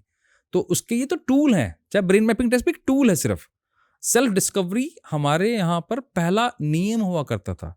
आप अपने बारे में जानिए और फिर आप अपनी प्रॉब्लम को जीरो कर सकते हैं। आप तो आपको अगर अपना नेचर पता है कि आप किस बात पे गुस्सा होते हैं, शब्दों से गुस्सा होते हैं या शब्दों की टोन से गुस्सा होते हैं, आपको ये पता होना चाहिए। आपको क्या चीज़ पसंद है, क्या चीज़ नहीं पसंद है, तो आप इसको डीप डाउन ले जाएं अपने बारे में। जितना डीप डाउन ले जाएंगे आप उतना अपने आप पे काम कर पाएंगे। और ये तय कर लें कि मैं 10% अपनी लर्निंग पे लाइफ लॉन्ग खर्च करूंगा, चाहे मैं 60 का हो गया हूं, चाहे मैं 10 का हो गया हूं, चाहे मैं 90 का हो गया हूं, और अगर 4 दिन के बाद मैं शायद जाने वाला हूं, तो भी उस दिन लर्निंग स्टेज में है ना, तो आपको आगे बढ़ने से कोई नहीं रोक सकता, और आपकी पीढ़ी को भी आगे बढ़ने से कोई नहीं रोक सकता। मतलब एज मैटर नहीं करती यहाँ पर, सवाल ही पैदा नहीं होता। किसी भी एज में आप शुरू करिए और आपको सक्सेस मिलेगी। 75 ईयर्स के हमारे प्रधानमंत्री साहब हैं, ऐसे कितने पॉलिटिशियंस हैं, कितने एक्टर्स हैं। हम बोल देते हैं अच्छा खाना खाते हैं, खाना तो आपको भी अच्छा मिल सकता है। सोच है, तरीका है, लाइफस्टाइल है, बहुत सारी चीजें करते हैं वो, ताकि वो मेंटली फिजिकली यंग रहें।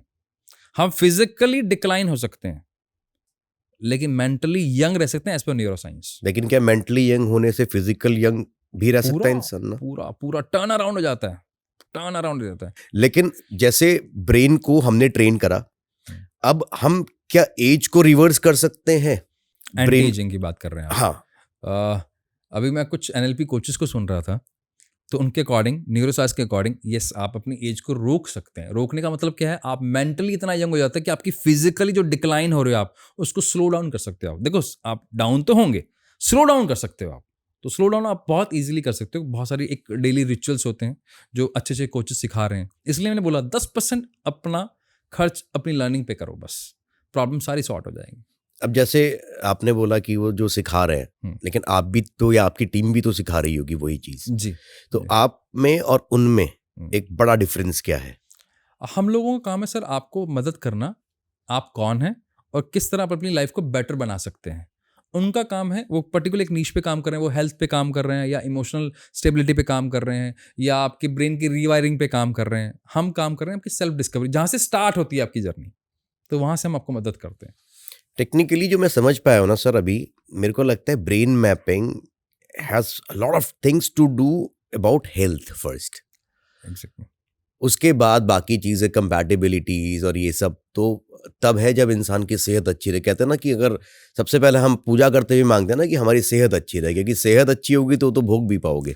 पहला सुख निरोगी काया, तभी हमारे शास्त्रों में लिखा हुआ है। पहला सुख निरोगी काया, इसलिए च्यवनप्राश खिला खिला के पहले निरोगी काया बनाई जाती थी। बिल्कुल जरूरी है सर, बहुत ज़्यादा। लेकिन आप मेडिसिन नहीं देते कोई, ये सजेस्ट भी नहीं करते? Because I am not psychologist, I am not psychiatrist, I am fingerprint reader. हम रिकमेंड करते हैं कि इस ब्रेन के लिए क्या ऑप्टिमम है जिससे इस ब्रेन को हील किया जा सके, इसके लिए क्या इंपॉर्टेंट है, कैसे इसको और ज़्यादा नेक्स्ट लेवल पे लेके जाया जा सके।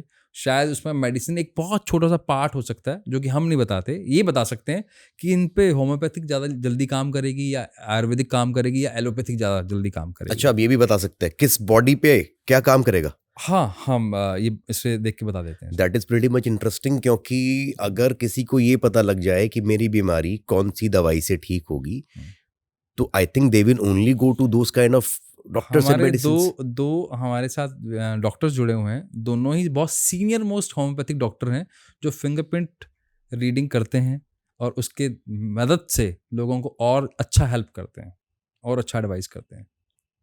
सर आप बहुत अच्छा काम कर रहे हैं, बहुत अलग काम कर रहे हैं आप, और मैं आपको शुभकामनाएं देना चाहता हूं कि आप इस साइंस को और बड़ा करिए ताकि इससे लोगों को मदद मिले, क्योंकि दवाई खा खा के लोग बहुत परेशान हैं। एक बिटर रिलेशनशिप की वजह से लोग परेशान हैं, अपनी आदतों की वजह से परेशान हैं, और शायद कुछ लोग जो डिप्रेशन में हैं उनको निकालने के लिए बहुत, मेरे ख्याल कोई भी काम नहीं कर रहा है, बहुत कम लोग होंगे जो कर रहे हैं, उनमें आप बहुत बड़ी हेल्प हो सकते हैं। Thank you so much. इसलिए बोलते हैं कि लोग मिलते रहे कारवा बनता गया। आप जैसे लोग हैं तो हम आगे बढ़ते रहेंगे सर। लोग यहाँ पर एक बहुत सारे लोग बोलते हैं कि आप जैसे, मैं जब यहाँ शिफ्ट हुआ था ना, गाजियाबाद जा रहा है, नोएडा जा रहा है, वहाँ का एनवायरनमेंट अच्छा नहीं है, लोग अच्छे नहीं है। यकीन मानिए मुझे सारे लोग अच्छे मिले हैं, एक भी व्यक्ति ऐसा नहीं मिला जो खराब मिला हो। नेक्स्ट लेवल के मदद करने वाले मिले हैं। तो दुनिया बहुत अच्छी है और आप जैसे लोगों के साथ बनी हुई है, बहुत मजा आने वाला है। थैंक यू सो मच यहाँ बुलाने के लिए। थैंक यू सो मच यहाँ आने के लिए सर। जय हिंद, जय भारत, जय श्री राम। जय श्री राम सर, जय भारत।